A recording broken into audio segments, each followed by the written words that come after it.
How to remove bank account from PrizePicks. Hello everyone, welcome back to the channel, and in this video I'm going to show you how you will be able to remove your bank account from your PrizePicks account. So for that, as you can see that I'm in the official article page of PrizePicks. I will also put the link of this particular page down in the description box so you can check that out from there. And if you scroll down in here, you will see at the end this question that how do I remove or replace payment method associated with my PrizePicks account.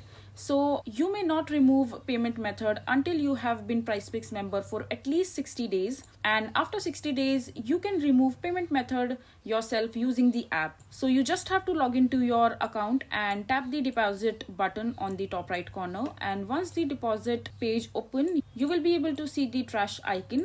Just click on the icon to remove the payment method, and if the trash icon isn't there, that means you still need to wait for 60 days waiting period to be ended. So this is basically how you will be able to remove your bank account from your PrizePicks account. I hope you find this video to be helpful. So that is it for this video. If you find this video to be helpful, make sure to hit that like button and don't forget to subscribe to our channel for more such informative videos, and I'll see you the next time.